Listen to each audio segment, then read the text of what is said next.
When the preacher said, "You may kiss the bride," the whole chapel seemed to exhale at once. What had begun as a spectacle of gossip had turned into something sacred.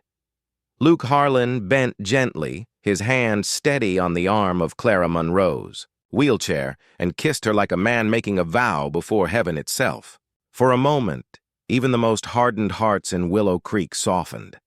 The whispers that had filled the church earlier were gone, replaced by silence, a silence full of something new: respect, awe, perhaps even shame.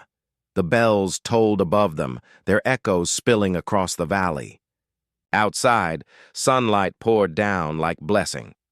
Children ran to gather flower petals from the ground, and Clara's mother, Margaret, clutched her handkerchief to her chest, weeping openly, not from sorrow this time, but from gratitude. Luke wheeled Clara to the church doors where the preacher and the small crowd followed. He paused at the threshold, glanced back once at the faces that had once mocked, and smiled faintly. Then he pushed open the doors, and they stepped, or rather rolled, into the light together. Outside, the world smelled of wildflowers and new beginnings. The people of Willow Creek filed out slowly, their eyes lowered. One by one, a few approached to offer awkward congratulations. Mrs. Greaves, the baker who had once told her customers that Clara's accident was a sign, dabbed at her eyes and muttered, "You looked lovely, dear." Truly. Even Sheriff Dole, who had snickered at the wedding announcement in the saloon a week earlier, took off his hat respectfully and said, "Didn't reckon I'd see the day, ma'am. Guess I was wrong." Luke nodded politely, not in triumph, but in quiet satisfaction. He wasn't interested in revenge. His words earlier had never been meant to humiliate. It had been to remind them all that decency wasn't dead. Clara, for her part, simply smiled. "People fear what they don't understand," she said softly to Luke as they made their way toward the carriage. "Maybe now they'll learn." Luke glanced down at her, his eyes warm. "They'll learn because you showed them how." The two of them rode through town toward the ranch, a small procession of wagons following behind. The same streets where she'd once been stared at and whispered about were now lined with faces, some curious, some smiling, all changed. Children waved from doorsteps, someone tossed handfuls of daisies, and in a gesture no one expected, old Thomas Vane's father, once the wealthiest and most arrogant man in the county, tipped his hat as they passed. Perhaps he understood that his son's cruelty had stained their name, or perhaps he simply saw what everyone else did now: that love, when true, makes mockery look small. By the time they reached the Harlan Ranch, the sun was dipping low, painting the fields gold. Luke lifted Clara from the carriage and carried her across the threshold himself, not because she needed him to, but because he wanted to. The ranch hands cheered, their laughter genuine, the sound of men who respected their boss not just for his work, but for his heart. Inside, the long table was set with wildflowers and bread baked by neighbors who had shown up hours earlier, ashamed and eager to make amends. Even those who had once mocked her had sent gifts: a quilt stitched by the church ladies, a Bible from the mayor's wife, and a jar of wild honey from the children she had taught. That evening, as twilight settled and the crickets began their song, Clara looked around at the gathering and whispered, "I never thought I'd see kindness in their eyes again." Luke placed a hand over hers. "You didn't just change their eyes, Clara," he said quietly. "You changed their hearts." The moon rose above the hills, bright and full. Somewhere in the distance, the church bell chimed again. Willow Creek would remember that day, not for the whispers that began it, but for the silence that followed when love finally spoke louder than cruelty. And in the years to come, when folks told the story of the bride in the wheelchair, they wouldn't speak of pity or scandal. They'd speak of the day a rancher's courage and a woman's grace taught an entire town how to stand tall without ever needing to rise. Years passed, and Willow Creek changed. Slowly, but surely. The dusty little town that once whispered behind lace curtains began to speak with kinder voices. Time had a way of polishing harsh hearts, and no story polished them more than that. Of Luke and Clara Harlan, the rancher and the bride in the wheelchair who had taught everyone what love truly meant. Their wedding day became a legend retold around dinner tables in the schoolhouse, even by travelers who stopped for a drink at the saloon. Folks remembered the moment when Luke had stood up to the town, and the way Clara's quiet grace had silenced the laughter that used to follow her down the street. But the true legacy wasn't in the tale. It was in what came after. At the Harlan Ranch, life settled into a gentle rhythm. Luke expanded the schoolhouse that Clara had founded, building her a sunlit classroom near the ranch so she could teach without traveling the long, bumpy road into town. Children from miles around came to learn from Mrs. Harlan, who taught them not just letters and numbers, but kindness, courage, and respect. Her chair, once a symbol of pity to others, became something entirely different, a sign of perseverance. She often told her students, "Strength doesn't come from standing tall. It comes from getting back up, however you can, every time life knocks you down." Luke would watch her from the porch sometimes, his hat tipped low, a faint smile tugging at his lips. The sight of her laughing with the children filled him with a quiet pride no riches could match. They had their struggles, of course. Clara's health was fragile, and the long winters were hard on her.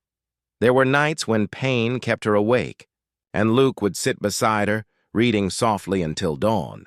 When storms rattled the windows, she would rest her hand on his and whisper, "You were my calm in every storm." He'd smile back and say, "You were the reason I stopped running from the rain." Years rolled on. The fields flourished, and so did the people. The once skeptical townsfolk became friends, then family. Margaret Monroe, proud mother and grandmother now, saw the town she'd once feared begin to bloom with new compassion. When a young soldier came home from war missing a leg, it was Clara, who visited him first, showing him how to navigate life with dignity. When a widowed woman struggled to provide for her children, Luke offered her a job at the ranch, no questions asked. They didn't speak of charity. They simply lived love quietly until love became the language of Willow Creek. One summer evening, years later, Clara sat on the porch watching the sunset spill across the horizon. The fields glowed gold, the air humming with crickets. Luke, older now, with gray streaking his hair, brought her a cup of tea and sat beside her. "Do you ever think," she asked softly, "that we were meant to change things?" He took her hand, rough from years of work, and squeezed it gently. "No," he said, "I think we were meant to love each other. The change just came along for the ride." She smiled, slow, peaceful, content. The church bell rang in the distance, just as it had on their wedding day. The sound drifted across the valley, carrying memories of everything they'd overcome. When Clara passed a few years later, the whole town turned out to say goodbye. The same pews that had once been filled with whispers were filled with tears. And when Luke stood beside her grave, he spoke only one sentence, steady, proud, and full of love. "She taught us all how to stand tall," he said, his voice breaking, "even from a chair." In the decades that followed, Willow Creek never forgot. The school she founded grew into a place of learning and kindness, where her words were carved in stone above the door. Love doesn't see what's missing. It sees what's strong. And every spring, when the wildflowers bloomed across the fields, folks said the rancher's bride was smiling again, reminding them all that compassion once planted never truly dies. The small chapel in Willow Creek had never felt so full or so cold. Sunlight streamed through the stained glass windows, scattering bits of color across the wooden floor. The preacher's voice trembled slightly as he read the vows, his eyes flicking nervously from Clara Monroe, seated in her wheelchair, to Luke Harlan, who stood proudly beside her. Every eye in the room was on them, not in blessing but in judgment. The townsfolk who filled the pews whispered behind their hymn books and fanned themselves with folded programs. The sound of murmurs was like a hive of bees, restless and cruel. Clara tried to steady her breathing, her gloved hands resting tightly on the bouquet in her lap. Her heart thudded painfully beneath her lace bodice. She could feel the stares burning her skin, some pitying, some mocking. Her mother, Margaret, sat in the front pew, praying silently, her fingers white around her handkerchief. Beside her, Clara's cousin Annie glared openly at anyone who dared to smirk. But the cruelty in the air was thicker than prayer or defiance could dissolve. When the preacher asked Luke to speak his vows, the church grew quieter. Luke's voice, low and steady, rolled through the room like a slow river. "I promise," he said, "to love this woman with all I have, to stand beside her in every storm, and to never see her as less than whole. Because she is." The sincerity in his tone made even the preacher pause. Clara's throat tightened, tears threatening. For one fragile moment, the world seemed to soften. Then, a voice from the back of the church cut through the silence like a knife. "Well, ain't that sweet?" a man drawled, his tone dripping with mockery. "The rancher and his crippled bride." Gasps rippled through the pews. Clara froze. Luke turned, his expression hardening. The speaker stepped into the light. Thomas Vane, the banker's son and Clara's former fiancé. He leaned lazily against the doorframe, smirking. "You sure you know what you're getting into, Harlan? She can't even walk beside you, let alone keep up on a ranch." A few people tittered nervously, half laughing, half shocked. The preacher's face went pale. "Mr. Vane," he began, his voice stern, "this is a house of God." Thomas ignored him. "No offense meant," he said, though his tone was pure malice. "But some things just ain't natural. A woman ought to stand when she says her vows, don't you think?" The words hit Clara like a physical blow. Her hands shook. Her bouquet slipped from her lap and fell to the floor. The humiliation burned deep. Every whisper, every pitying look she had endured since her accident flared into one unbearable moment. Luke's eyes darkened. His jaw clenched so hard that a muscle jumped in his cheek. But he didn't shout, didn't curse, didn't lunge at the man, though every inch of him wanted to. Instead, he reached down, picked up Clara's bouquet, and placed it gently back into her trembling hands. Then he stood tall and turned to face the congregation, his voice low but firm. "I reckon everyone here's had their say about what's right and what ain't," he began. "But I've got a word or two of my own." The room went still. Even Thomas straightened, sensing something shift. Luke's voice carried through the church like thunder before a storm. "You all see a woman in a chair. I see a woman stronger than any of you. She's faced pain that would have broken most men, and she still holds her head high. You think she's less because she can't walk? I'd say she stands taller than anyone here." His eyes locked on Thomas. "As for you, any man who walks away from a woman because she's hurt ain't worth the dirt on his boots." The silence that followed was absolute. The preacher's eyes were wide, Margaret was quietly crying, and the townsfolk stared as though they'd never seen Luke before. Thomas Vane's smirk faltered, then disappeared entirely. He turned and left without another word. Luke turned back to Clara and offered his hand, his voice soft again. "Now where were we?" Clara's tears spilled freely as she whispered, "You were about to say I do." And when he did, every cruel whisper in Willow Creek was silenced by something stronger: truth. When Luke Harlan's voice filled the chapel, it didn't sound like a man defending his pride. It sounded like truth itself finding its way through years of silence. He had lived most of his life quietly. The people of Willow Creek knew him as a hard-working rancher, steady, solitary, and few with words. But that morning, standing beside Clara Monroe, he became something more. He became her voice when cruelty tried to take hers. The moment after his speech, the entire room seemed to hold its breath. Even the light streaming through the stained glass stilled on the floor, as though the world itself waited to see what he'd say next. Luke turned to face the congregation again, his hat held tight in one hand. His blue eyes swept across faces, neighbors, shopkeepers, townsfolk he'd done business with for years. He met their eyes one by one, unflinching. "I've known this woman long enough to see what most of you never bothered to," he said, his voice deep and calm but edged with fire. "You look at her and see what she's lost. I look at her and see what she's kept, her heart, her grace, and her courage."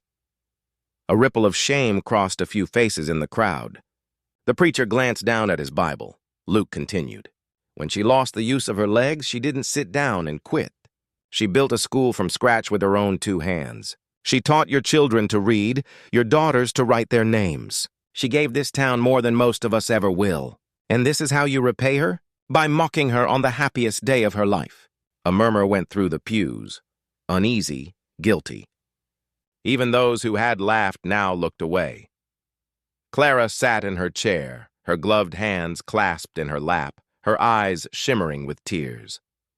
For years, she had endured whispers and pity, but hearing Luke's voice rise in her defense, it was like sunlight breaking through storm clouds.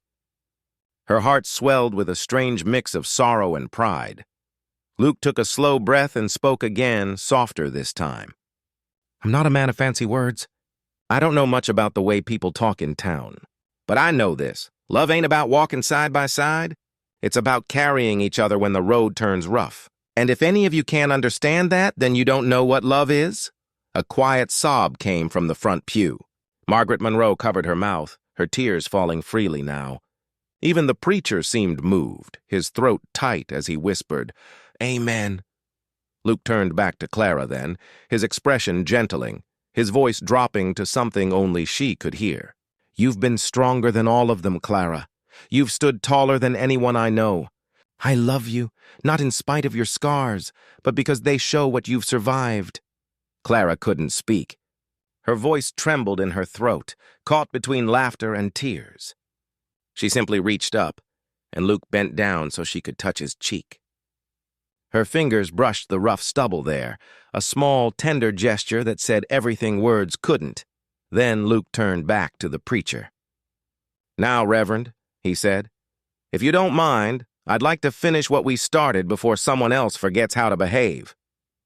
A few people chuckled awkwardly, but the tension had broken. The preacher nodded quickly and reopened his Bible. "Yes, Mr. Harlan. Let's proceed." As the vows resumed, no one dared whisper again. The air felt cleaner somehow, the cruelty burned away by courage. When Luke finally said, "I do," his voice carried through the chapel like a promise carved in stone. And when Clara whispered hers, her voice was small but sure, steady as the heart that had weathered so much. Outside, the church bells began to ring. For the first time, their sound didn't feel like gossip or pity. It felt like celebration. The town had mocked the bride in the wheelchair. But after that morning, no one in Willow Creek would ever forget the day the rancher spoke and taught them all what love truly meant. The days that followed Luke's quiet defense of their friendship were strangely peaceful. For the first time in months, Clara Monroe didn't flinch at every whisper she heard in town. She still caught the occasional stare, still felt the sting of gossip like grit beneath her skin. But when Luke's wagon came rolling down the lane, those things melted away. He had a way of making the world small, simple, almost kind.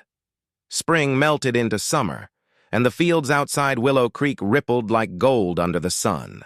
Luke often took Clara on drives beyond town, out to the wildflower meadows near his ranch. He built a sturdy ramp onto his wagon himself, steady enough that he could lift her chair in with care and ease. She had protested at first. "People will talk again, Luke," but he'd only smiled, his eyes crinkling. "Then let 'em. I'd rather have them talk about something worth talking about." Those drives became her joy. Out there, away from judgment, Clara could breathe. She'd paint while he mended fences or checked the creek, and sometimes they'd share quiet lunches under the cottonwoods. One afternoon, she caught him watching her as she painted the sky, and for a moment, she saw something in his eyes, something unguarded, almost tender. "Why are you looking at me like that?" she asked shyly. "Like what?" "Like you're memorizing me," he smiled. "Maybe I am."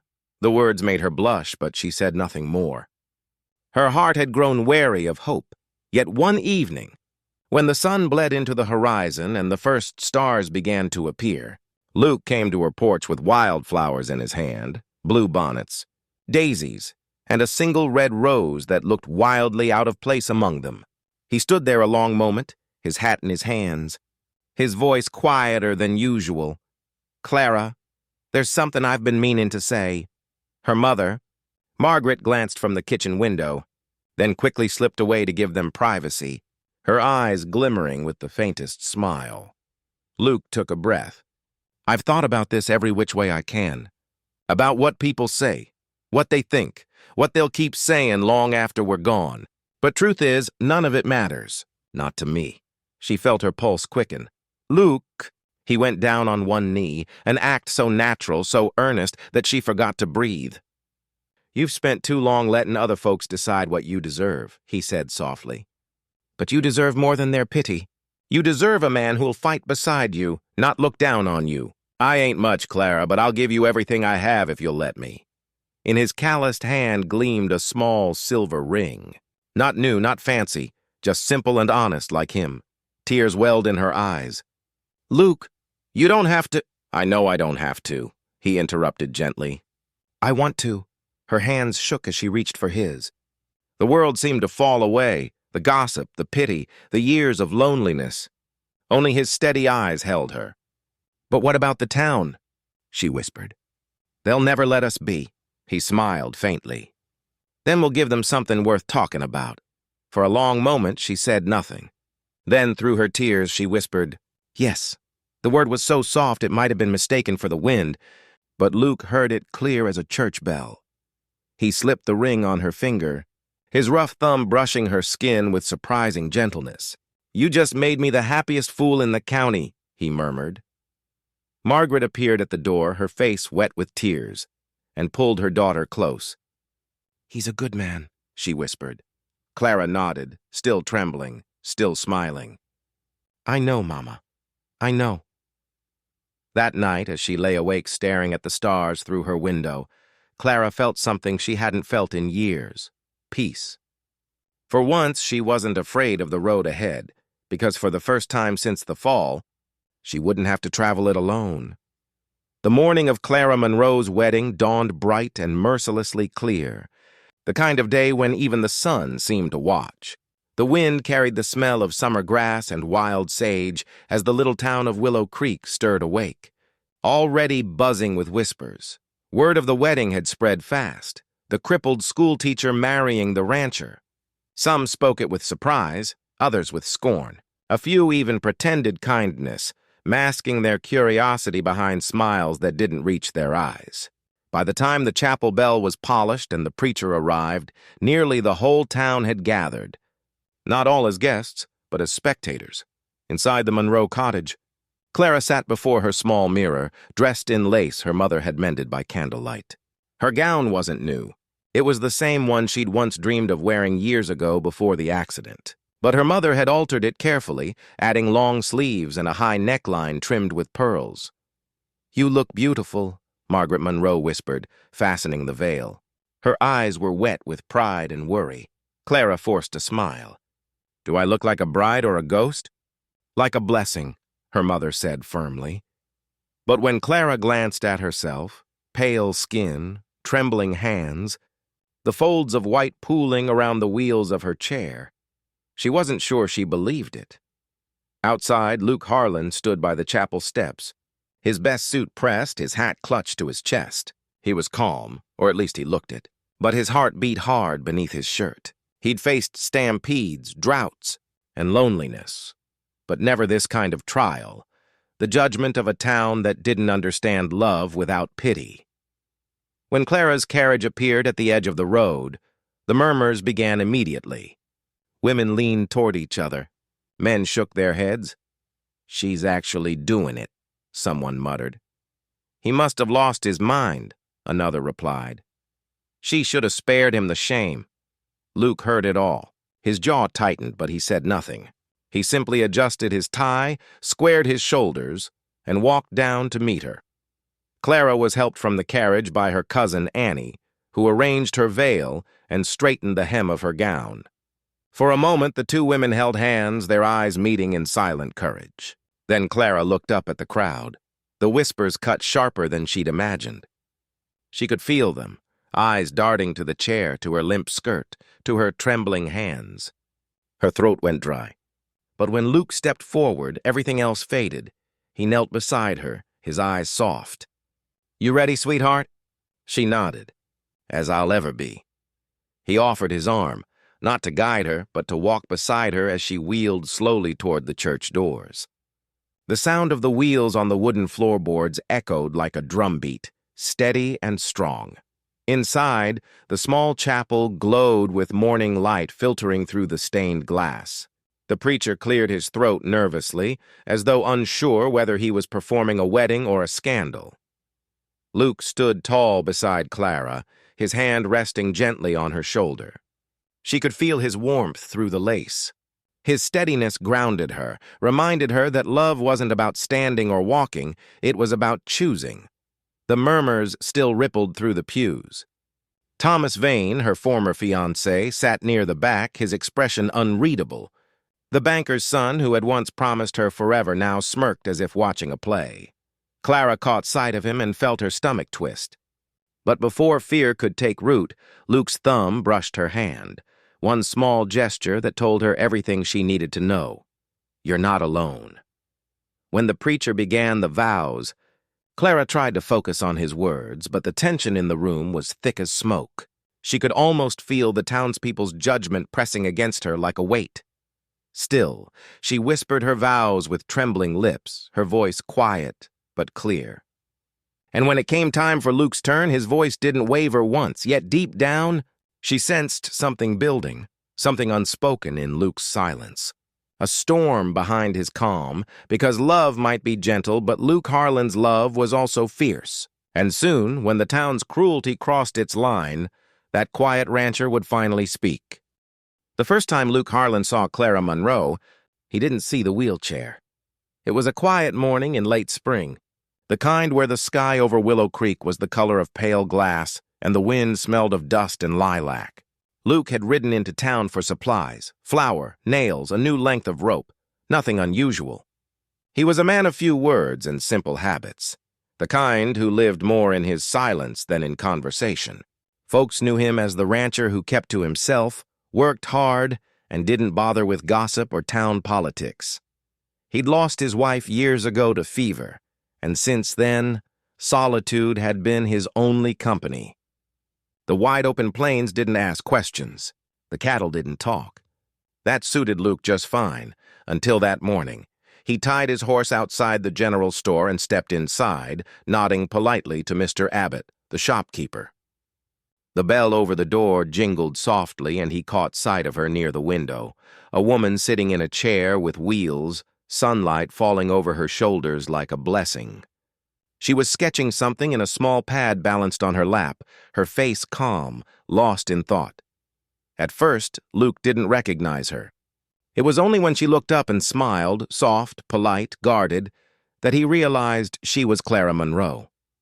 The same Clara the town had once adored. The same woman everyone now spoke of with that tone reserved for tragedy. He'd heard the stories, of course. Everyone had, but standing there, watching her draw the sunlight on the glass jars and the play of shadows on the floorboards, Luke saw no brokenness, only grace. He cleared his throat gently. "You're drawing the store?" Her cheeks colored. "Just the way the light falls," she said quietly. "It doesn't last long this time of day," Luke nodded, stepping closer to see. The sketch was remarkable. Quick lines, soft shading, alive with warmth. "That's real fine work," he said, meaning it. She blinked, surprised. "Thank you. Most folks don't think much of it. Most folks don't know much about anything," he replied simply, setting his supplies on the counter. That made her laugh, a sound that startled him in the best way. For a brief second, the heaviness in her eyes lifted, and he saw the woman she must have been before life had turned cruel. From that day on, Luke found more and more reasons to come into town. He'd bring her wildflowers from the edge of his ranch, fresh eggs, or a piece of carved wood he'd been shaping. At first, Clara was cautious, unsure what his kindness meant or if it would vanish like all the rest. But Luke never pushed. He never pitied. He just showed up. Steady, quiet, constant. Sometimes they'd talk on her porch about nothing and everything. The colors of the sunset, the stubbornness of horses, the smell of rain on dry earth. Other times they'd sit in companionable silence, her drawing while he whittled wood. Her mother, Margaret, began to smile again when she saw him coming up the path. "You bring more sunshine than the weather, Mr. Harlan," she teased once. Luke tipped his hat. "Just doing what feels right, ma'am." What felt right soon grew into something deeper, something neither of them dared name aloud. But the town noticed. And in Willow Creek, noticing was never a quiet thing. Rumors spread like tumbleweeds. Luke Harlan, the rancher who'd lost his wife, keeping company with the crippled schoolteacher. Some said it was charity. Others claimed he was lonely enough to settle for anyone. Clara heard every whisper. They stung more than she wanted to admit. But when she looked into Luke's calm gray eyes, eyes that never flinched at her chair or her scars, she began to believe that maybe kindness didn't always hide an agenda. Maybe this man truly saw her, not the shell she'd become. And for the first time since the fall, she felt something stir inside her again. Hope. Quiet, fragile, but real. The friendship between Clara Monroe and Luke Harlan bloomed quietly, like wild flowers after a long drought, fragile, unexpected, and beautiful. Yet in Willow Creek, beauty was never left unjudged. Luke's visits had become part of the town's rhythm. His wagon was seen outside the Monroe cottage every few days, sometimes loaded with firewood, sometimes carrying flour, sometimes empty, but for the quiet man himself. He'd sit with Clara on the porch, talking or listening, mostly listening, as she painted the sunset or read aloud from her books. For Clara, those hours became her light. She began to look forward to them more than she dared admit. She even began to hum again when she painted, the sound soft and shy, like an old song remembered after years of silence. Her mother noticed, her cheeks glowing with relief, but Willow Creek noticed too. The first whispers began at the general store, where Mrs. Dobbins leaned over the counter, eyes glittering with gossip. "He's been seeing her regular now," she told anyone who'd listen. "Poor man must be lonely out there on that big ranch. Lonely enough to court a cripple," muttered old Mr. Talbot, pretending to inspect a bag of grain. The laughter that followed was low and cruel. And soon that laughter echoed through the saloon, the post office, and even the church pews on Sunday morning. It reached Clara's ears one afternoon when she rolled past the mercantile, sunlight glinting off her polished wheels. She had gone to buy paintbrushes and a bit of ribbon for her mother's mending. As she passed the group of men lounging on the porch, she caught a few words, enough to freeze her heart. "Luke Harlan must have lost his mind," one man snorted. "He's courting that Monroe girl like she's still the belle of the ball," another laughed. "Maybe he feels sorry for her." "Man's got a soft heart, that's all." "Or maybe he just likes the attention," a third voice chimed in. "Makes him look noble helping the helpless." Clara kept moving, her chin high, her eyes fixed straight ahead. But once she turned the corner, her hands trembled so badly that she could barely steer. She pulled her chair into the shade of an old oak and let the tears come. Hot and silent, for all Luke's kindness, for all his steady presence, she couldn't bear the thought of him being mocked, of their friendship being twisted into a cruel joke. That evening, when Luke arrived with a basket of peaches, she greeted him with a strained smile. "You shouldn't keep coming here, Luke," she said softly. "People are talking," he frowned. "Let 'em talk. It's not fair to you," her voice broke. "They say you pity me, that you only visit because you feel sorry for me." Luke set the basket down and looked at her. Really looked. "Do you think that's why I come?" She hesitated, her throat tight. "No," she whispered, "but they do." He stepped closer, his boots crunching against the porch boards. "Clara, I've worked this land with my hands for 15 years. I've buried people I loved. You think I'd let a few loud mouths tell me how to live my life?" His voice was calm, steady, but beneath it was a quiet fire. "You're not a burden I carry, Clara. You're the reason I stand tall." Her breath caught. No one had ever said anything like that, not since the accident. For a long time, she couldn't speak. She only watched him, her eyes wide, her heart aching with something between gratitude and fear. When he finally tipped his hat and turned to go, she called out, "Luke!" He stopped, glancing back. "Thank you," she said simply. That night, she lay awake staring at the moonlight spilling across her quilt. The cruel words still lingered in her mind. But so did Luke's, and for the first time, she began to wonder if love, real love, wasn't about what the world approved of, but about the courage to stand against it. The town of Willow Creek had never looked prettier or meaner than on the morning of Clara Monroe's wedding. The white chapel at the edge of town stood against a sky washed clean by dawn, the air sharp with the smell of dust and wild sage.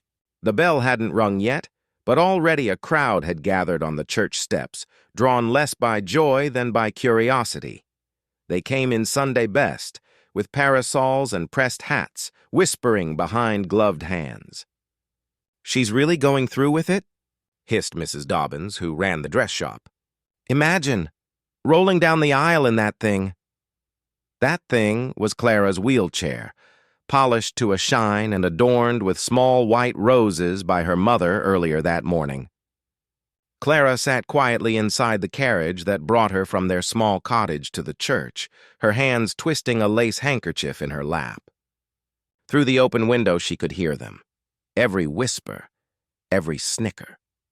"She used to be the prettiest girl in town," another voice murmured. "Now look at her, poor thing, poor thing." The words had followed her for 2 long years, since the accident that took her ability to walk. Once, she would have smiled and floated past such cruelty with pride. But now even a kind glance felt like pity.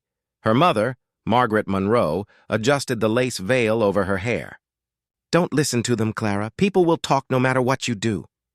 "I know," Clara whispered, though her voice trembled.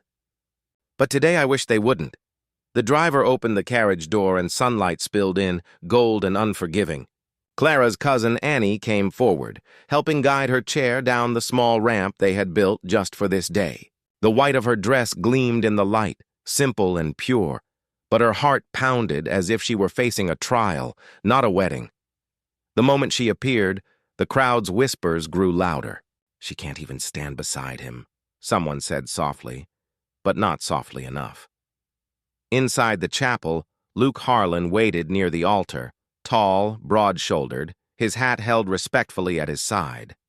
His gray eyes stayed fixed on the door, steady and unshaken. Luke wasn't a man given to words. He'd built his ranch with his hands, not his mouth. But when he'd asked Clara to marry him, his voice had carried the weight of something real, something she hadn't felt since before her accident: respect. Now, as he saw her enter, something shifted in the air. The whispers seemed to fade for a heartbeat. The sunlight caught on her veil, turning her pale face radiant. She looked frightened, yes, but she also looked like a woman walking toward courage, even if she couldn't walk at all. The preacher cleared his throat. "Shall we begin?" Clara's chair rolled gently down the aisle. Each creak of the wheels echoed like thunder in her ears. Every step Luke took toward her felt like a bridge being built. When he reached her, he bent slightly, offering his hand. Not to pull, not to guide, but to simply hold. "Ready?" he asked softly. Her throat ached. "I think so." Behind them, a woman whispered again. "A rancher marrying her?" "Out of pity, no doubt." Luke's hand tightened around Clara's. He heard it too, but he said nothing yet. His silence wasn't weakness. It was a storm waiting for the right time to break. Clara lifted her chin, forcing a smile as the ceremony began. Yet deep down, beneath the lace and the whispers, doubt coiled in her heart. She wondered if love, real love, could survive the weight of pity, the cruelty of gossip, and the fear of being seen as broken. And somewhere in that crowded chapel, as the preacher began his prayer, she prayed too, not for acceptance, but for strength. 2 years before the whispers and the white chapel, Clara Monroe had been the jewel of Willow Creek, the kind of young woman who drew light wherever she went. Her laughter carried across the schoolyard where she taught the local children, and her dancing set every town social alive. With her golden brown hair pinned neatly and her sky-blue dress swaying to fiddle tunes, she was the girl everyone admired and the girl Thomas Vane, the banker's only son, intended to marry. Their engagement had been the talk of the town. Thomas was wealthy, handsome, and ambitious. Clara was kind, beautiful, and refined. Together they looked like the perfect couple carved from a dream. Her students brought her wildflowers that spring, whispering, "Miss Monroe's gonna be a bride." On the afternoon of the engagement party, the whole town had gathered at the Vane estate. The scent of apple pie and roasted ham filled the air. Lanterns swayed in the breeze as Thomas raised a toast, his arm proudly around Clara's shoulders. She had never felt more alive, more certain that her life was unfolding exactly as it was meant to. When the sky began to darken with the promise of rain, Clara insisted on returning home before the storm hit. "It's just a few miles, Thomas," she said with her bright, stubborn smile. "I'll be fine." She refused his offer to escort her, saying she needed the quiet before all the wedding. Planning madness began. The last thing she remembered, clearly, was the sound of the wheels clattering against the wooden bridge. And then the shriek of a frightened horse. Lightning split the sky and her mare bolted. The carriage swerved, wheels catching on the slick boards. She screamed once before the world tipped over the edge. When she woke, everything hurt. Her mother's tear-streaked face hovered above her, the scent of camphor and smoke thick in the air. Weeks passed in a blur of pain and fever. Then came the day the doctor sat by her bed, hat in hand, voice heavy with pity. "Miss Monroe," he said softly, "your back was badly injured. I'm afraid you won't walk again." The words didn't make sense at first. She blinked at him, expecting him to say more, to fix it somehow. But he only lowered his eyes and left the room, his silence sealing her fate.